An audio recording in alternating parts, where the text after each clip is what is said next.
नमस्कार श्रोताओं, आकाशवाणी समाचार जयपुर के साप्ताहिक कार्यक्रम समाचार तरंग की एक और कड़ी में मैं सुदर्शन नाहर आपका स्वागत करता हूं।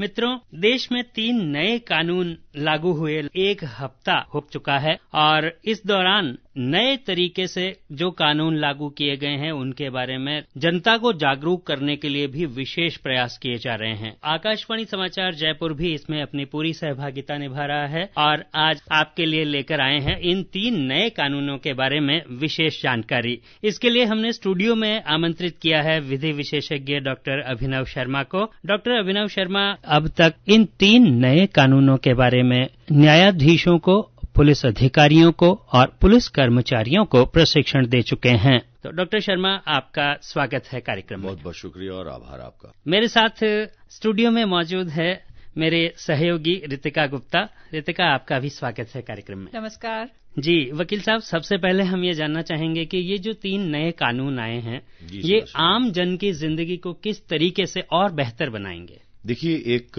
बहुत लंबा इतिहास को बदलने का प्रयास केंद्र सरकार द्वारा किया गया है। जी। कानून का अर्थ सही मायने में, विधि व्यवस्था का अर्थ ये है कि वो जो जन संचालन है उसको नियंत्रित करता है, एक दिशा देता है और एक परिधि बांधता है कि इस परिधि के बाहर आपको अपनी हद को नहीं लांघना है।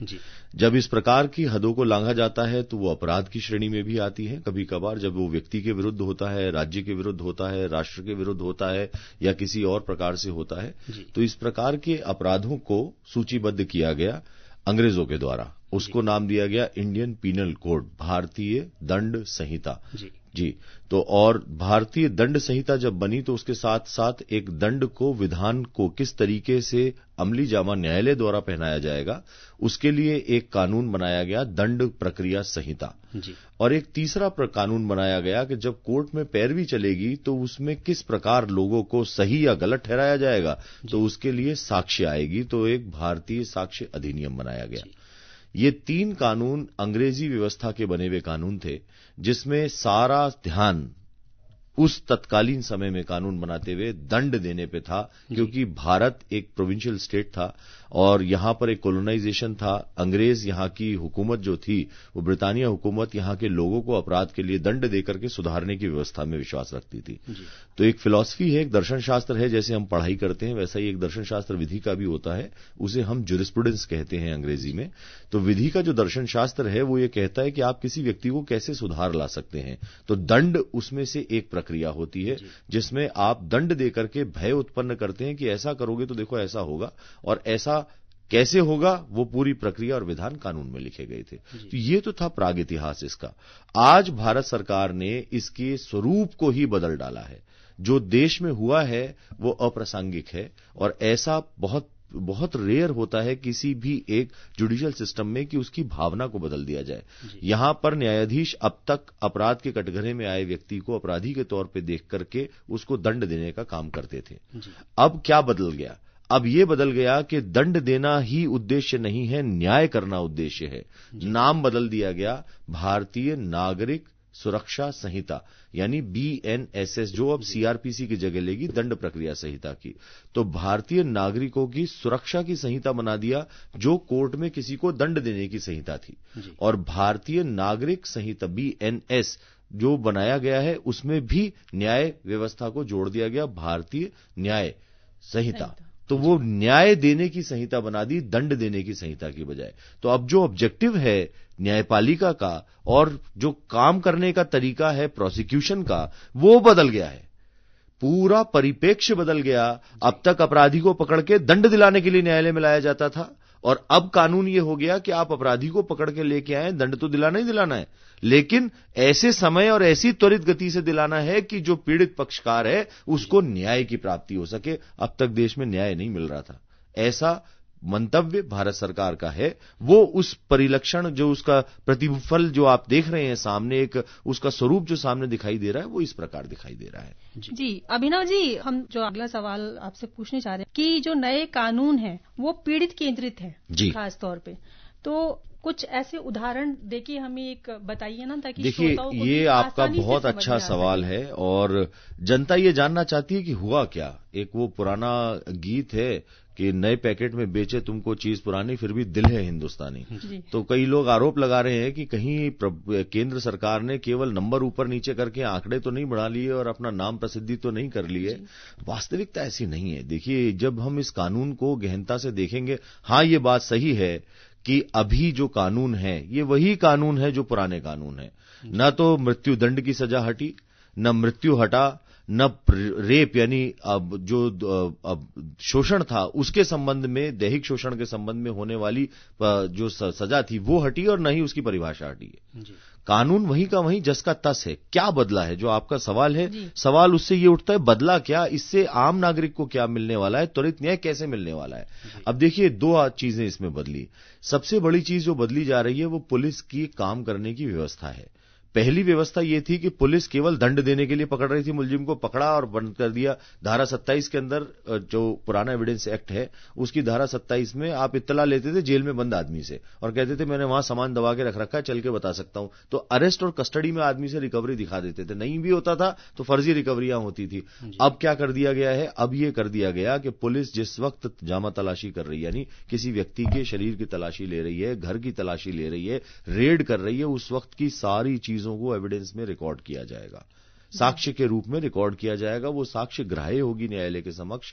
तो एक अंकुश लगा दिया गया पुलिस की जो ब्रिटानिया कार्रवाई अब तक चली आ रही थी, जो अंग्रेजी कार्रवाई की पुलिस अभी भी चल रही थी देश में आजादी के बाद, उस पुलिस पे अंकुश लगाने की कोशिश करी। जी अभिनव जी, इसमें तकनीकी पर विशेष रूप से फोकस किया गया है। नई तकनीकों को अपनाने की बात की गई है और खासतौर पर यह कहा गया है कि ऑनलाइन हो जाएंगी कई सारी चीजें जी, लाइक FIR भी आप ऑनलाइन कर सकते हैं, 0 नंबरी FIR की जी करा सकते हैं। इसके बारे में कुछ बताइए। देखिए कानून के अंदर जो बदलाव किया गया, और मैं समझता हूं कि बहुत से लोगों ने गृह मंत्री अमित शाह साहब की प्रेस कॉन्फ्रेंस भी देखी होगी। उन्होंने ये स्वीकार किया, बहुत खुले तौर पर स्वीकार किया कि हम अभी इस कानून को बदल जरूर रहे हैं, व्यवस्थाओं में हो सकता है कुछ कमी हो।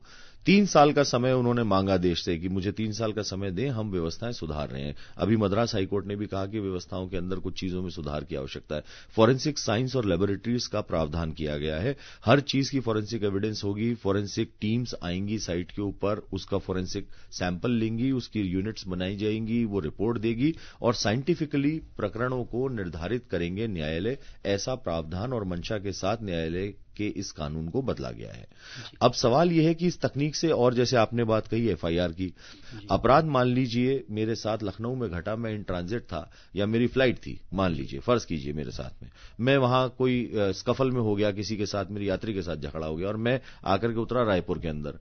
रायपुर उतरने के बाद मैंने रायपुर में लखनऊ की घटना की FIR दर्ज कराई, नामजद FIR दर्ज कराई। वो FIR वहां दर्ज होगी, वो 0 नंबरी FIR कहलाएगी, क्योंकि उस थाने के अंदर वो अपराध नहीं घटा, उस थाना क्षेत्र में। तो वो FIR तो दर्ज करेगा पर उसको नंबर नहीं करेगा और फिर वो ट्रांसमिट कर दी जाएगी लखनऊ के उस संबंधित जुरिस्डिक्शन के थाने में और वहां पर उसको नंबरी FIR यानी नंबर किया जाएगा और वो मुकदमा वहां दर्ज हो जाएगा और उसकी जांच शुरू हो जाएगी।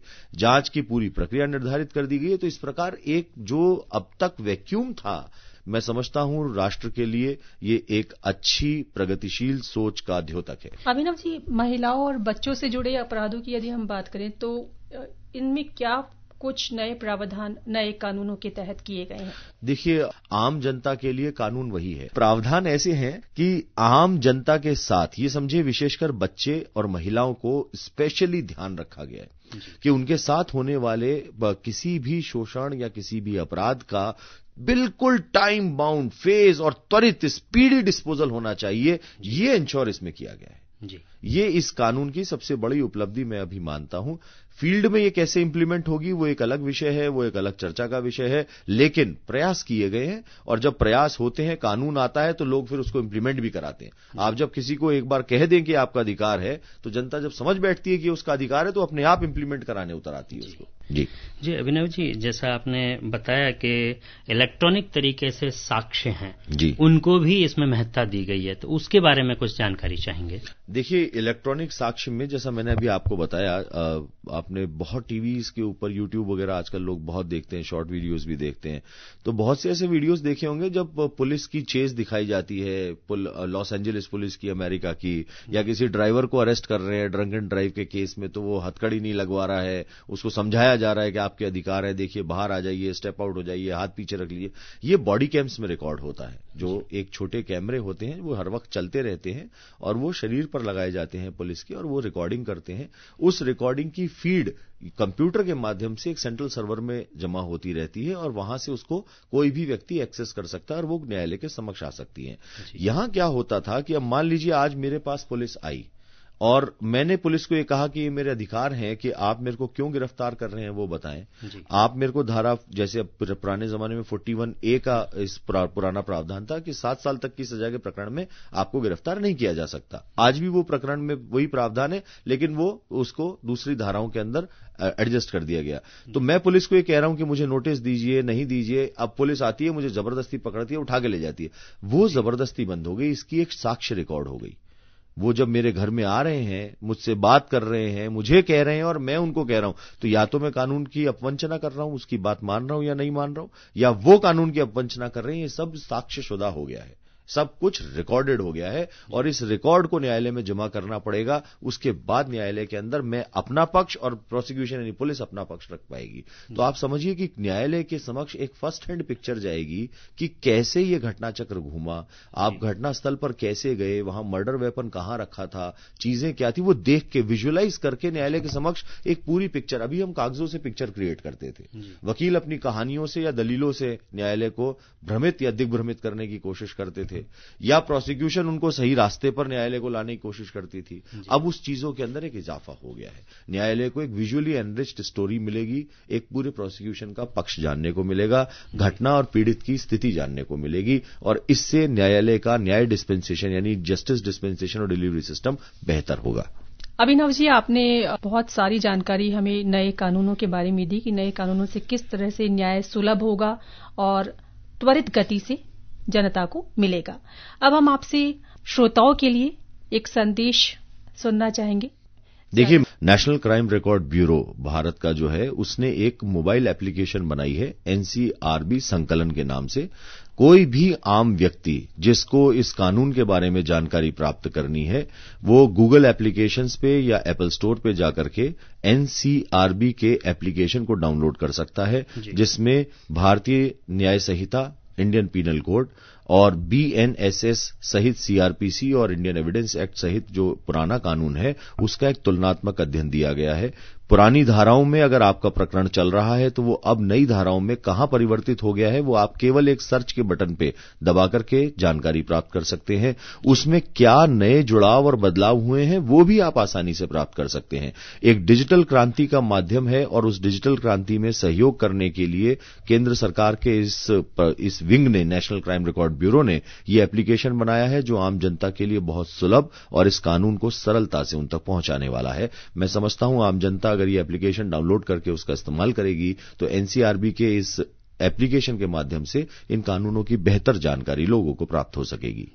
अभिनव जी, आपने बहुमूल्य समय निकाला हमारे श्रोताओं के लिए, आपका बहुत धन्यवाद। मैं आप सभी का बहुत बहुत आभारी हूं और आकाशवाणी का विशेषकर आभारी हूं कि आपने मुझे बुलाया और आम जनता से रूबरू होने का अवसर दिया। धन्यवाद। श्रोताओं, उम्मीद है कि आज की इस परिचर्चा से आपको नए कानूनों के बारे में और जानकारी मिलेगी। आकाशवाणी समाचार जयपुर के साप्ताहिक कार्यक्रम समाचार तरंग में हम आपके लिए अगले हफ्ता फिर उपस्थित होंगे। तब तक के लिए मुझे यानी सुदर्शन नाहर और रितिका गुप्ता को अनुमति दीजिए। नमस्कार। जाने से पहले आपको बता दें कि कार्यक्रम का संपादन किया मनीष मीणाम ने, तकनीकी सहयोग मिला प्रदीप चौहान का और प्रस्तुतकर्ता नीलेश कुमार कालभोर।